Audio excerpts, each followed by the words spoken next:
sepur senja wis teko neng stasiun Klaten bersinar kutha. Janjine kowe nunggu ganti setya, lungaku kerja iki wis paling desa.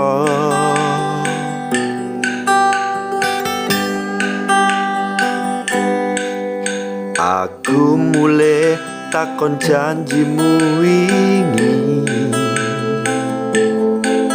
jebul medhot tali ning asmara. Merapi ndeles indah dadi saksi, banjur saiki kowe karo wong liya.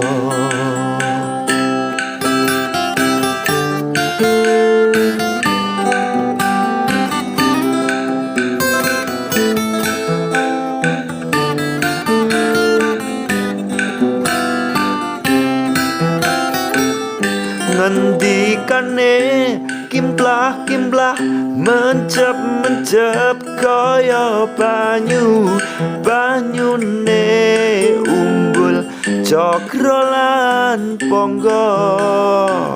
Ngendikane gede-gede kaya lele warung janti ora eling jaman semono.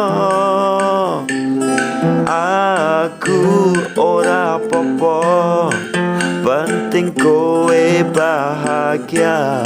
Aku sesuk gampang, pungkasane ora becik ngapusi. Dadi mutung kelolan loro ati, tundone citra janji pingget ati. Andom basuki natian ra dadi siji.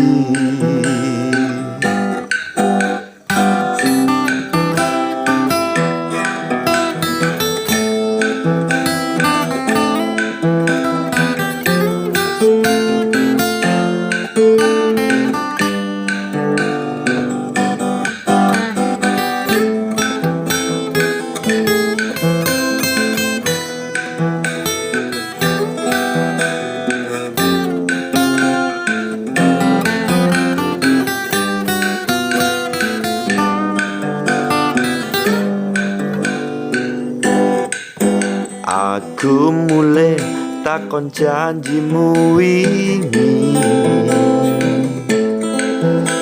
jebul medhot tali ning asmara.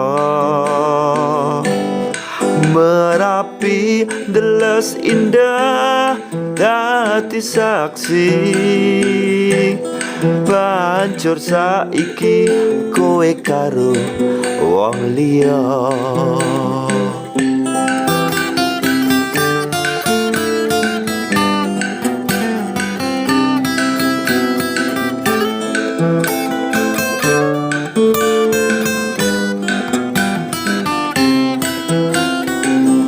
Ngendikane kimplah-kimplah mencep-mencep kaya banyune umbul cokro lan ponggo. Ngendikane gede-gede kaya lele warung janti ora eling jaman semono. Aku ora popo, penting kowe bahagia. Aku sesuk gampang, aku ora popo, penting kowe bahagia. Aku sesuk gampang.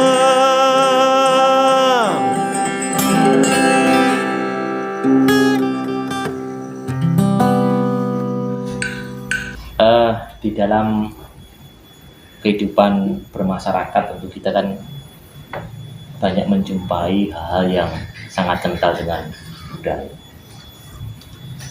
baik di keluarga, masyarakat maupun di situasi apapun.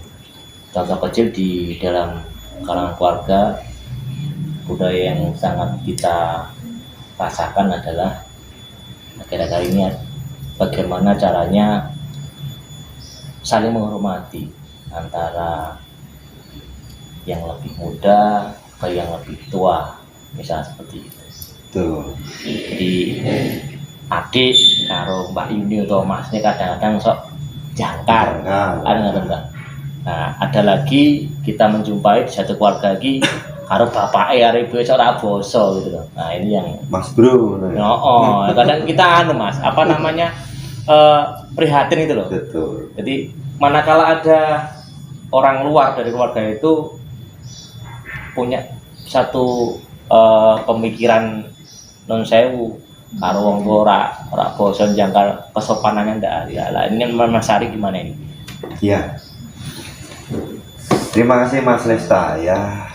Memang begitulah ya. Jadi kondite alam, kondite tata laksana kehidupan sekarang sebagai individu yang kita bermasyarakat memang yang terjadi seperti itu.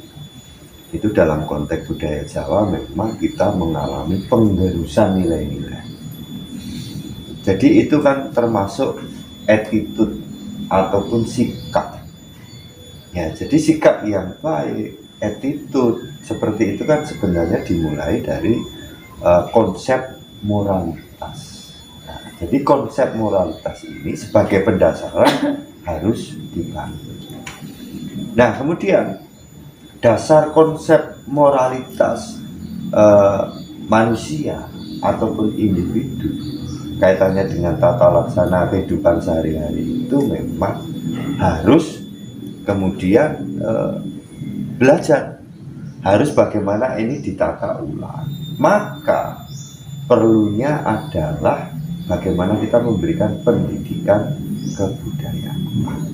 Nah, ini jadi dari satu variabel tadi Mas Jolista katakan unggah-ungguh toto kromo, ini berawal dari mana? Nah, ini sekarang kita mulai. Persoalannya apa? Ini kita memasuki pada zaman globalisasi, tetapi kebudayaan Indonesia Nusantara, khususnya Jawa, kita bangsa Jawa, nilai-nilai itu sudah tergerus. Nah, maka kondisi saat ini adalah bagaimana kita merefleksikan kembali, merestorasi kembali, menata ulang kembali konsep-konsep kebudayaan itu di dalam tata laksana kehidupan kita sehari-hari. Makanya, nah ini saya singgung juga, selamat kepada Partai PDI Perjuangan yang kemarin merayakan ulang tahunnya yang ke-48 dengan tagarnya Indonesia yang berkepribadian dengan berkebudayaan. Nah, ini salah satu trisaktinya Bung Karno, berdaulat di bidang politik, kemudian mandiri di bidang ekonomi, dan berkepribadian dengan berkebudayaan. Ini Mas Lesta, Pak Tito, dan juga Mbak Ika, ini yang perlu menjadikan fondasi. Nah, nanti Mas Lesta terkait dengan unggah-ungguh, toto kromo dan sebagainya, itu kan variabel dari tata laksana kultur bangsa Jawa. Nah, nanti akan saya bedah selanjutnya secara komprehensif budaya pada konteks pendasaran sebagai nilai-nilai fondasi itu nanti akan diaplikasikan sebagai apa. Ini yang dinamakan strategi kebudayaan. Jadi macam Kuncoro Ningrat, ini Bapak Budayawan Indonesia, Bapak beliau Selo Sumarjan, kemudian ada antropolog dari Belanda, Van Pursen. Itu bahasanya tata laksana kehidupan ini harus distrategikan. Makanya forum ARIKS Center ini strategi kebudayaan dan kita jabarkan dalam aplikasi literasi yang rasional dan fiksi. Nah, nanti apa saja pendalaman ini nanti akan saya jabarkan di sesi selanjutnya. Oke, terima kasih Mas Ari. Iya. Ya, sebagai dari ARIKS Center ya. Iya. Oke. Jadi kalau tadi disampaikan bahwa memang saat ini budaya ini semakin tergerus, tadi kalau saya boleh menggarisbawahi semacam itu, Oke, kalau dari Mbak Ika nih sebagai penggiat pendidikan ya, Iya. jadi menurut Mbak Ika sendiri seperti apa budaya yang terjadi sekarang ini? Tadi saya ambil contoh di kalangan warga dulu, melihat fenomena seperti ini, menurut Mbak Ika seperti apa? Ya, jadi semacam apa ya, kebudayaan itu sendiri sekarang itu untuk pendidikan di ranah keluarga itu sekarang sudah mengalami degradasi, artinya penurunan peran orang tua yang sangat drastis ya. Sekarang orang tua itu cenderung lebih mempercayakan pendidikan anak itu pada lembaga formal. Munculnya sekolah-sekolah full day. Saya tidak mendiskreditkan sekolah-sekolah full day ya. Full day. Full day. Sekolah penuh Sekolah-sekolah penuh sampai siang itu, coba kita perhatikan outputnya. Nah, dari segi output kita runut ke belakang tentang kurikulumnya gitu.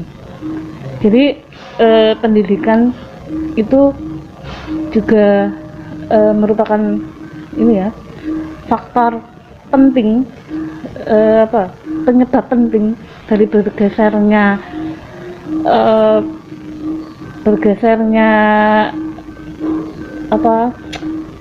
aturan-aturan formal yang dulu diwariskan para pendahulu kita tentang bagaimana adab dengan orang tua, adab dengan teman sebaya, adab dengan teman yang lebih tua, itu kan sekarang memang sudah bergeser telak gitu ya. Nah itu ya, pendidikan formal tetap mempunyai peran gitu di situ. Peran bagaimana sekarang itu kan orang tua cenderung lebih mengejar kapital ya, daripada mengejar bagaimana masa depan anak-anak itu, agar anak-anak itu tetap terjaga dan berbudaya seperti itu. Saya tidak mendiskreditkan sekolah-sekolah tertentu yang sehari penuh, itu tidak. Cuma memang kalau kita melihat, kita riset lah ke sekolah-sekolah berbasis yang full day itu, kita lihat kurikulumnya itu memang sangat sedikit sekali tentang yang menempatkan budaya itu dalam presentasi yang sangat sedikit gitu. Itu hanya aspek kognitif saja yang dikejar gitu. Jadi untuk emosi, untuk pendidikan moralitas itu sudah agak bergeser ya, itu. aspek afektifnya Iya. itu berarti ya. Iya. Jadi mau mengejar Jine. nilai bagaimana iso bahasa gitu ya. saiki cah cilik-cilik ada jari bahasa Inggris, jari bahasa Jerman. Tapi bukannya itu Mbak Eka, tuntutan zaman begitu? Tuntutan zaman ya kita ya itu masalahnya, kita sekarang tuh lebih sembunyi ke jargon itu tuh. Aha. Nah, Ya. zaman yang bagaimana gitu. Kita itu sebenarnya untuk zaman itu nggak perlu kita nggak harus sama gitu, kita nggak harus mengejar. Artinya gini, generasi kita itu cukup nggak perlu sampai menyamai. Kita harus punya identitas, intinya itu nggak perlu menyamai yang harus menguasai bahasa asing dan sebagainya. Sementara norma-norma yang fundamental saja kita sudah meninggalkan seperti itu. Ya itu tadi semacam degradasi moral kan. Bagaimana cara menghormati orang tua. Sekarang manggil orang tua aja bro gitu. Ya, Mas Bro kan. Dan itu sudah lazim sekali di Jaluk duit mesti nah, ngono. jodet bu, jodet pak gitu kan. Iya. Nah, itu kan itu sebenarnya kalau buat saya sendiri miris gitu. Untuk suami istri manggil suaminya juga koe gitu, kamu dan sebagainya itu juga itu, untuk pendidikan dari segi pendidikan sendiri gitu. Oke, terima kasih Mbak Ika sebagai penggiat di bidang pendidikan. Tadi sudah banyak panjang lebar teman-teman disampaikan Mbak Ika dari versi pendidikan katanya. Jadi memang budaya sendiri itu memang harus dijaga. Kemudian bagaimana caranya masuk ke dalam pendidikan itu biar benar-benar efektif kan begitu Mbak Ika tadi ya, kurang lebih seperti itu ya. Jadi orang tua menitipkan atau menyekolahkan anak itu tidak sekedar dan untuk biji HP kan gitu Mbak Ika ya. Nah, tadi harus memang benar-benar menjaga dan melestarikan norma budaya yang ada, sopan santun dan sebagainya kayak begitu. Oke, terima kasih. Untuk Pak Tito nih sebagai salah satu penggiat budaya di masyarakat, melihat perkembangan yang ada Pak Tito. Jadi tadi kita singgung di awal bahwa di dalam keluarga itu sekarang ini kan kita konsewu ya, kadang menjumpai Pak anak karo wong tua iki nyeluke ya sak geleme kan gitu Pak. Iya. Nah, itu anak karo wong tua durung antar saudara nih. Kudune sing adik ki nyeluk kakange ya Mas Pembak kan itu kadang-kadang itu juga lepas. Nah, ini mumpung kita bisa ngobrol bareng nih Pak Tito. Untuk pendapatnya Pak Tito seperti apa Pak? Ya, terima kasih. Kita berawal dari istilah budaya. Budaya itu pada waktu itu memang sedikit saya mengetahui dari literasi ya, dari literatur bahwa sebelum masyarakat beradab itu kan liar. Liar. Ya. Terus setelah liar dia kan juga tidak bisa mempertahankan diri. Pada waktu zaman pra-peradaban. Terus akhirnya manusia supaya beradaptasi, supaya kita juga tidak perang atau saling membunuh lah, akhirnya ada suatu tokoh di situ dalam perkumpulan itu untuk membenahi. Saya kira latar belakang manusia seperti itu dari sebelum beradab. Nah, beradab ini adalah budaya. Menurut saya budidaya manusia supaya bertahan hidup. Bagaimana kita bisa mempertahankan makan kita, karena satu hal yang namanya manusia itu satu mempertahankan diri, berkembang biak, berkelompok, bersosialisasi, itu makhluk hidup. Makanya kita sebelum masih berkelompok akan menjadi satu, jadi perserikatan, perkumpulan, jadi desa pada waktu itu, Berkoloni. Dan di situ di satu desa juga ada budaya piye to iki, digawe piye kelompok kita. Neng dari manusia karena punya akal pikir, rasa, bagaimana kita berkembang menguasai itu sifat dasar juga. Akhirnya berkembang seperti ini, ada budaya penjajah, koloni lah itu. Itu memang watak dasar manusia. Kalau sudah berkembang ingin menguasai apapun, akan menguasai kelompok sana yang sudah punya budaya, kebudayaan, supaya mengikuti budaya kita, kan itu biar menjadi besar. Nah, ini kalau bagi saya kita fokuskan ke Klaten aja dulu. Klaten ya. Kemarin kita bicara bagaimana identitas Klaten. Klaten bisa punya identitas tergantung masyarakat Klaten. Iya. Itu dimulai dari keluarga dulu. Iya, Dari itu luar negeri karena dulu, ya? pada waktu itu kami juga saya dididik sama orang tua itu boso. Ya. Itu Betul. saling menghargai. Otak tidak perlu pada waktu itu. Kue pinter ben ora ben ning dididik di sekolah ke untuk dididik budi pekerti. Itu karena orang tua pada waktu itu kan ya juga sibuk mencari makan. Itu tanggung jawab alamiah. Iya. Golek penghidupan. Iya, penghidupan untuk anaknya biar hidup. Juga biar berbudidaya. Setelah saya openi, tak didik, tak sekolah besok ben iso kaya dadi bapak ataupun dadi ibu. Lah itu dari awal sudah terdidik itu. Jadi pada waktu itu masyarakat Jawa itu udah seperti sekarang. Sekarang wah, anak enjenar ranking pinten, ranking pinten. Sekolah Bicaranya mandiri. sudah ini bahwa yang namanya di dunia kehidupan tidak cuma otak, Iya.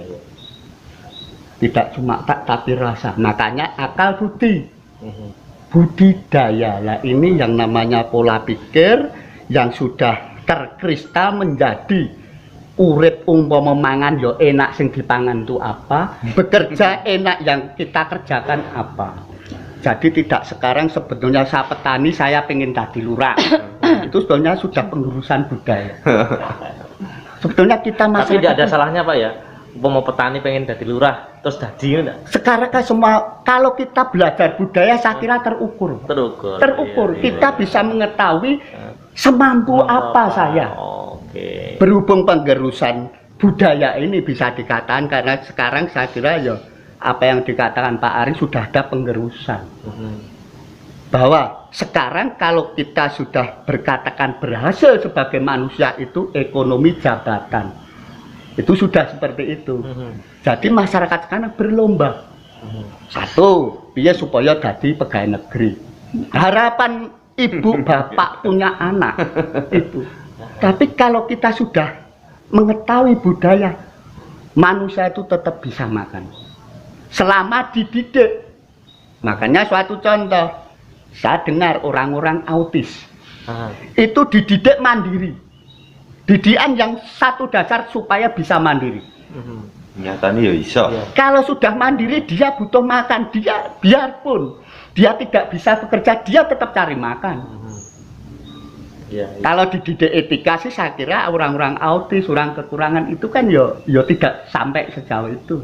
Akhirnya yang penting dia mempertahankan diri biar itu nanti di sana ada makan entah itu milik siapa diambil untuk makan. Itu suatu contoh dasar bahwa makhluk hidup itu tetap setara budidaya. Cuman budidaya itu setelah dikelompokkan, dikristalisasi dalam suatu wilayah menjadi kultur ataupun budaya. Tradisi. Itu piye to carane masyarakat iki seneng. Kita berani setelah mau panen bagaimana mengucapkan terima kasih pada bumi. Biar itu bukan nyuwun sewu, bukan mistik, bukan apapun tapi rasa ini kan harus tumbuh. Iya.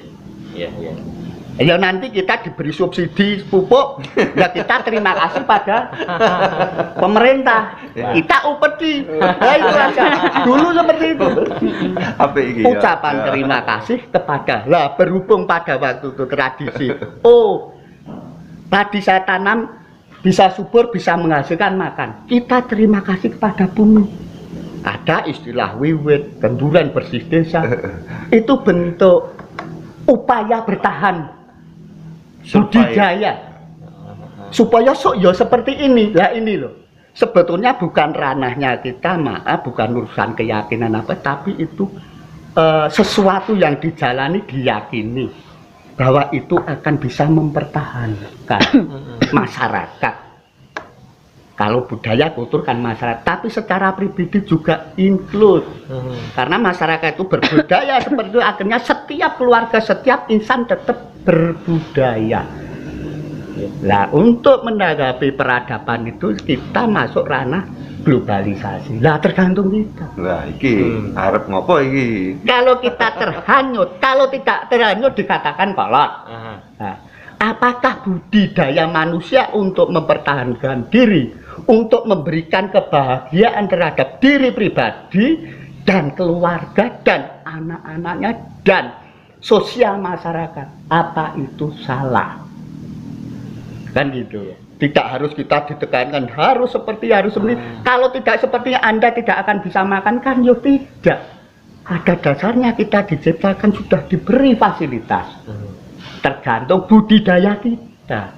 Tergantung kita tuh punya angan-angan terukur. Kan gitu. Ya. Kalau saya petani ya udah kita bercocok tanam. Ora Bagaimana budidaya aktif. kita seandainya sekarang pari rapayu ya nandur melon. Kan gitu. Ini bentuk budidaya. Iya. Kan gitu. Jadi kalau cuma dari segi budidaya bukan hal yang kita tinggalkan, bukan. Karena itu dulu kan sudah berbentuk kelompok, itu sebuah peninggalan. Itu sejarah. Wayang ataupun tari itu kan sejarah budidayanya orang dulu. Ya kalau orang sekarang biar masyarakat mau mengikuti ya kita bagaimana otak kita bersama-sama menstrategikan umpama wayang ini digawe model sekarang Arab kepiye? harap kepiye udah itu. Tapi maaf juga yang anak-anak sekarang kalau nonton wayang ya ndak mampu. Kalau kita memaksakan diri kudu seneng karo budaya kan ya ndak iso karena zaman. Ini zaman. Ya, Zaman. berarti harus dikemas sedemikian rupa agar bisa diterima oleh masa sekarang, Pak. Betul. Nah, itu tergantung penguasa. Tapi kalau kaitannya dengan non sewu unggah-ungguh tadi yang kita obrolin di depan, neng keluarga harusnya, nah, menurut saya Bapak ya, Yeah. menurut saya harusnya nek nyeluk bapak karo ibu iki ya sing sopan, artinya yang basa nek Ya, ning betul. dhewe. Karo kakange karo Mbak Yune ya apa mestine kan begitu. Nah, melihat seperti ini Pak, apakah kita juga harus non sewu bahasanya tadi apa ya? Mengikuti zaman, gandeng saiki iki nyeluke akrab karo sapa wae bro ya bapake bro, njaluk duite ya itu. Itu bagaimana, Pak? Ini gini Mas, itu memang saya bisa dikatakan bahwa sebuah kultur itu harus dilakukan bersama-sama sebuah kelompok. Ya. Jenengan mendidik anak jenengan basa nggih. Tapi anake koncone jenengan, Ora basa. koncone anake tidak basa. Itu saja juga sulit kita. Sekolah, lingkungan Di sekolah. sekolah juga seperti itu harus disatukan bahwa Indonesia bersatu, kesatuan harus satu bahasa. Lah ini sing jadi kearifan lokal. Lah ini tergantung kebijakan pemangku. Kalau kita bergerak di masalah budaya nyuwun sewu Pak RT, Pak RW, Pak Lurah, Pak Camat harus selaras. Itu. Ya. Kalau kita didik kudu basa ndelalah ning sana, koncone anak jenengan karo bapak ngene-ngene. Loh, kok seperti tidak populer. Aha. Ini kalau dilakukan bersama-sama, saya kira sedikit banyak bisa. Seperti nyuwun sewu pendidikan sekarang nyuwun sewu ya cobalah guru-guru ngaji TPA. Akhirnya kan kelompok anak-anak di situ di suatu kampung, di suatu RT dididik. Tapi yang saya kon basa kok koncoku kae ra basa sulit. Saya pernah mengalami Mas. Saya dulu muni asu aja pun sini pokok. Saya anak tentara. Di Jawa di Ciweli. Padahal saya tidak tahu asu itu apa. Apa itu miso saya tidak tahu, tapi saya diajar. Saiki nang medsos ora gur kuwi tok. Lah. Ora gur guguk lho.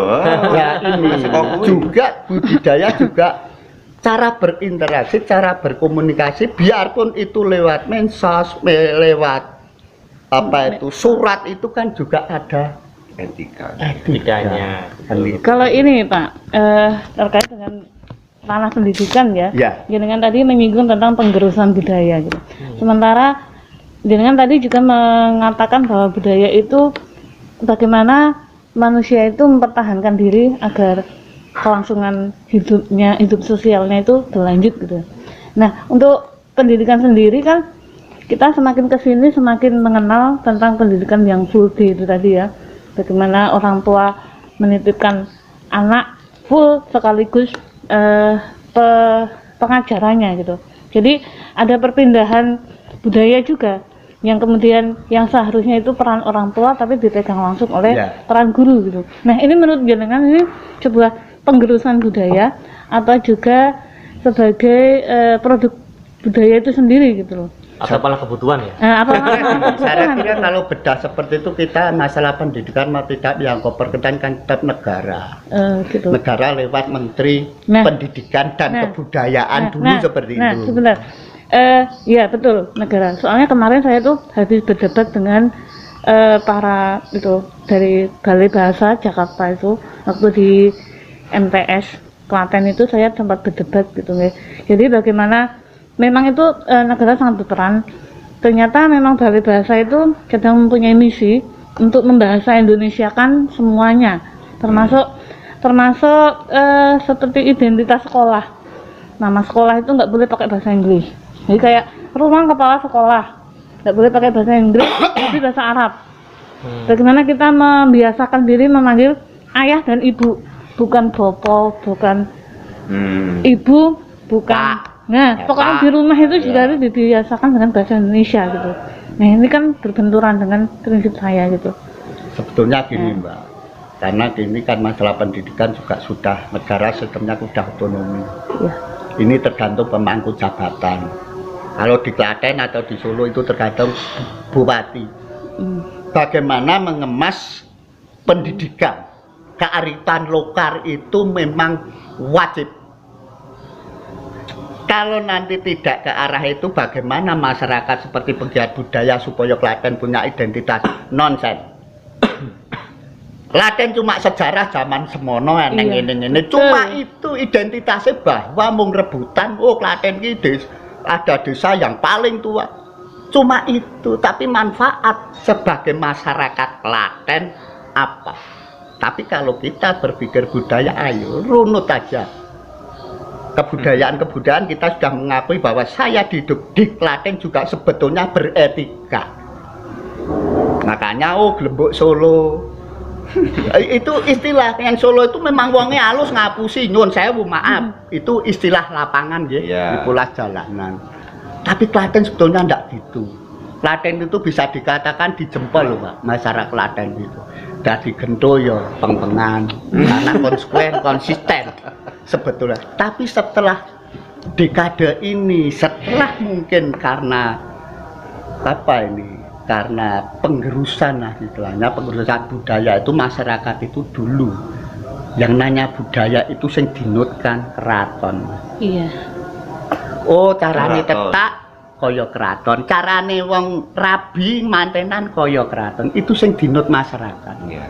Angger-angger. Angger-angger keraton yang ini dilarang, masyarakat tidak dilarang. Kan gitu. Oh yang Maulud Nabi ada, ini akhirnya masyarakat juga mengikuti. Nah ini, kita kan juga sebetulnya budaya itu tidak menentang penguasa. Karena budaya itu sedikit banyak tercipta juga oleh penguasa. Kan gitu. Jadi kalau kita sebagai masyarakat akan bergerak supaya gini, nyuwun sewu, kalau kita tidak linear dengan pemerintahan sekarang, ya nyuwun sewu.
Ya. Kita seperti pendidikan Mbak Ika, ya.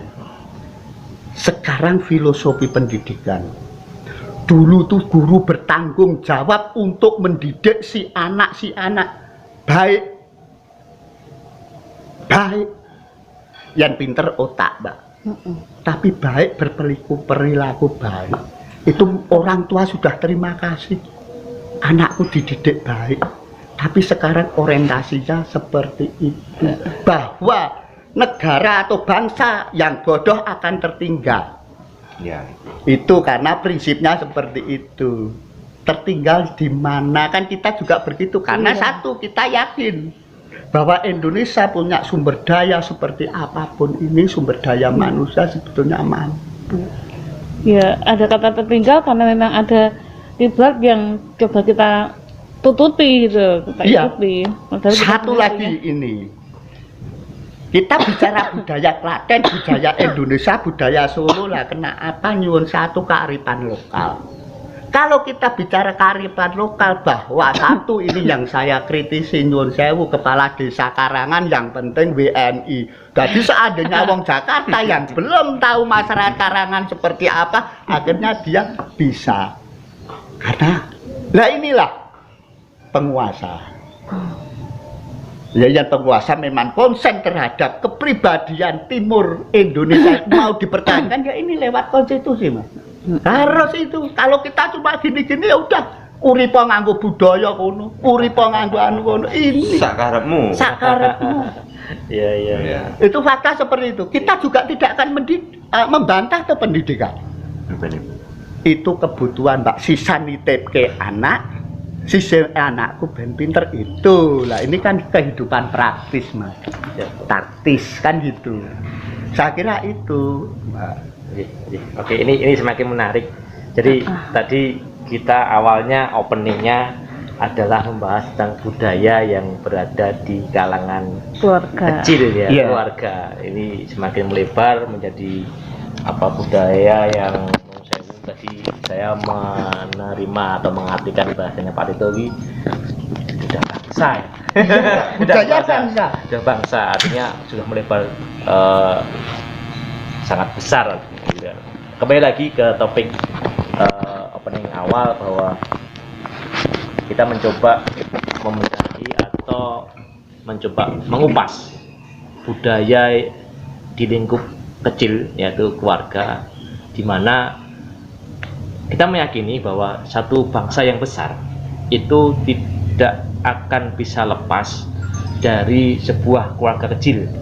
Kan begitu ya. Nah, artinya di dalam kalangan keluarga itu nek apik insya Allah ya bangsane negarane luwih apik kan begitu. Nah, untuk session berikutnya ini Mas Ari sebagai pendiri KS Center ini. Ya, Saya pengen mendengarkan wejangannya. Wejangan itu. Jadi menurut Mas Ari nih, apa yang disampaikan Pak Tito tadi sedikit banyak tentu sangat berhubungan dengan topik opening kita tentang budaya dalam keluarga itu sendiri.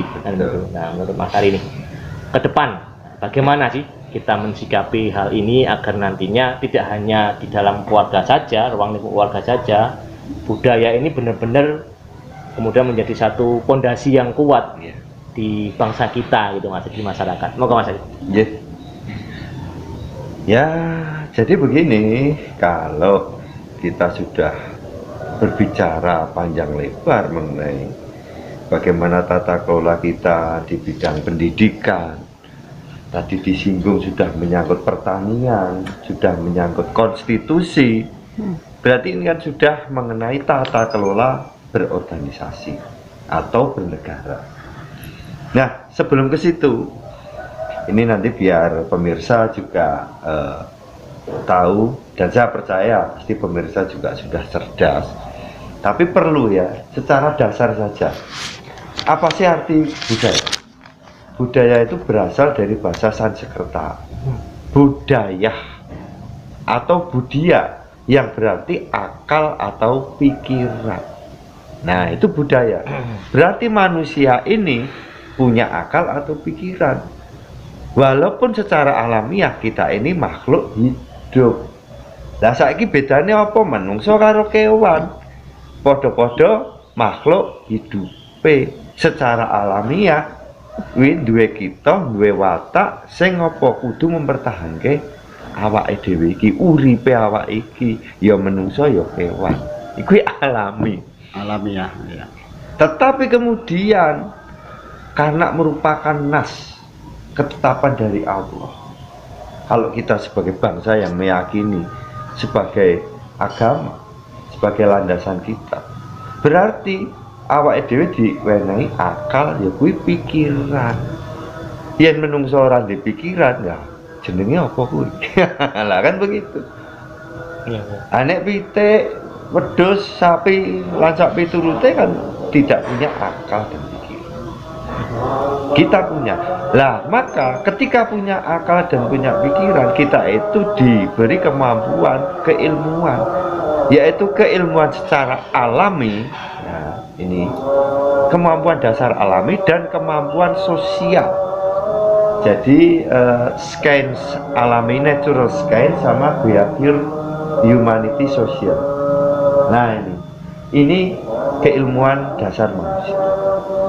Nah, setelah tahu arti kata budaya, budia, pikiran akal. Budaya itu apa? Budaya itu adalah cara hidup. Nah, jadi tata laksana hidup yang berkembang di dalam masyarakat itu merupakan cara hidup yang akan diwariskan. Jadi merupakan pewarisan dari generasi ke generasi. Nah, jadi cara hidup yang berkembang yang kemudian diwariskan itu dinamakan budaya. Mula dijenenge oh budayane bangsa Jawa kepiye, budayane Eropa kepiye, budayane Timur Tengah piye. Berarti ada pewarisan. Kemudian menjadi kebudayaan itu adalah keseluruhan sistem gagasan, ide maupun tindakan dari keseluruhan hasil karya cipta manusia. Cipta jroning cipta rasa karsa. Karsa niku kehendak. Dadi sak kabehe pikiran, ide, angen-angen, fiksi. Nah, itu merupakan sesuatu gagasan dan menjadi hasil-hasil tindakan yang selanjutnya menjadi wujud daripada budaya itu. Nah, ini digunakan untuk menjalankan tata kelola hidup. Nek wis hidup kemudian kita bersama-sama membangun kehidupan. Nek wis kehidupan membangun peradaban. Terus dong golek duit zamane saiki dadi penghidupan. Iki sing marai repot nek wis tekan urusan penghidupan. Karena watake menungso ya kuwi mau sing iki kepengen menguasai, pengen berkoloni, berkelompok. Itu memang wis dadi watake menungso. Ning gandeng awake duwe etika, punya attitude, punya peradaban yang beradab. Nah, ben kabeh mau selaras, seimbang, harmonis. Agar dunia ini hamemayu hayuning bawana. Tegese ya kabeh hamemayu hayuning jiwa, raga lan lingkungan. Ngoten niku Mas Lesta. Nggih. Terus ini sistem pendidikan sekarang Iya. itu juga merupakan hasil budidaya manusia modern. Iya. Begitu. Hasil Budidaya manusia modern. iya mestinya begitu. Ya.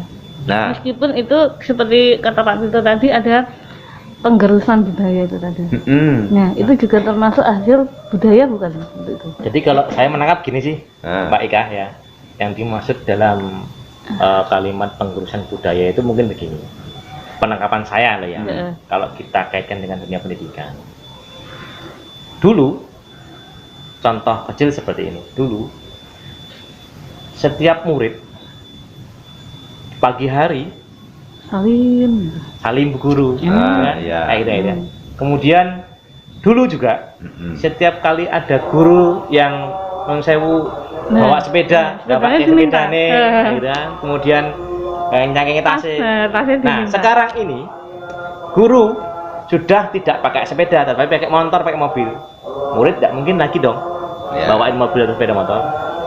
dulu pakai tas jinjing, sekarang pakainya koper lebih besar kayak gitu kan. Nah, artinya ini mungkin yang menang saya tangkap sebagai salah satu bentuk penggerusan budaya ya. Tetapi nilai budaya itu sendiri selama dikemas dengan non sewu lebih santun bahasanya kan, itu fine saja. Artinya Pak Guru atau Bu Guru yang turun dari mobil disehelo oleh muridnya, sehelo bahasanya kan. Itu mungkin penggerusan budayanya lebih dimodernisasi kalau menurut bahasa saya. Seperti saya nangkapnya seperti itu saja. Atau di administrasi. Ya, gitu. Mungkin seperti itu. Gitu ya. Itu menurut saya gitu. Kalau menurut saya ya lebih cenderung ke degradasi itu tadi. Jadi penurunan. Ya. Penurunan. Penggerusan itu kan berarti semacam kata aktif itu. Ada pihak-pihak yang coba menggerus gitu. Gerus kan. berarti hilang ya. Nah, ada yang memang sengaja sekolah 10 jadi pitu. memang ada yang sengaja menurunkan gitu loh. Gitu ya. Kayak tadi nek dulu itu setiap aktif orang tua nyuklun minau anake, nuturi anake, nggak boleh ini, nggak boleh itu, harus sopan dan sebagainya. Itu masih saya dulu masih begitu. Nah, sekarang saya ke anak saya saja ya kadang sempat kadang enggak seperti itu. Nah, itu memang ada aktor atau pelaku-pelaku yang memang mencoba menggeser itu gitu loh. Saya kira Seperti gini, itu. Mbak. Ya. Untuk kita pendidikan ya. Ya. Saya juga kecil di Jawa, kecil di Klaten, kecil di desa. Dulu ya, ini karena kita bicara kultur dulu, karena kok sampai sekarang zaman era sekarang kok seperti ini kan kita bicaranya seperti itu kan ada pembeda. Dulu yang namanya satu desa yang PNS dulu kan cuma guru. Pada waktu itu yang setiap desa kan mesti ada SD, Mas. SD ya. Lah itu kan sing pegawai negeri istilahnya dulu kita belum ngerti yang Pak Guru itu pegawai negeri, kita ning sing penting itu pegawai pemerintah. Di situ dihormati. Di lingkungan masyarakat dihormat eneng apapun taren Pak Guru itu dulu. Karena dulu itu Pak Guru itu yang carane wong Jawa digugulan ditiru lah, itu menempatkan filosofinya seperti itu. Tadi contoh. Jadi dulu guru hebat bagi masyarakat. Akhirnya masyarakat diserahkan pada Pak Guru. Mang didik etika budi pekerti. Itu.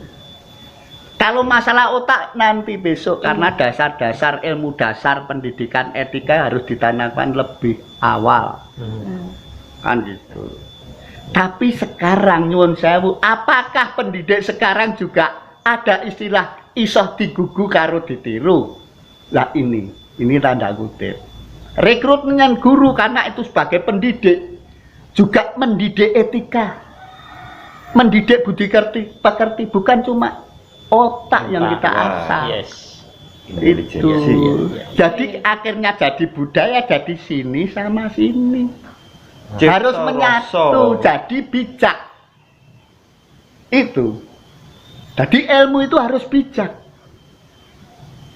Itu.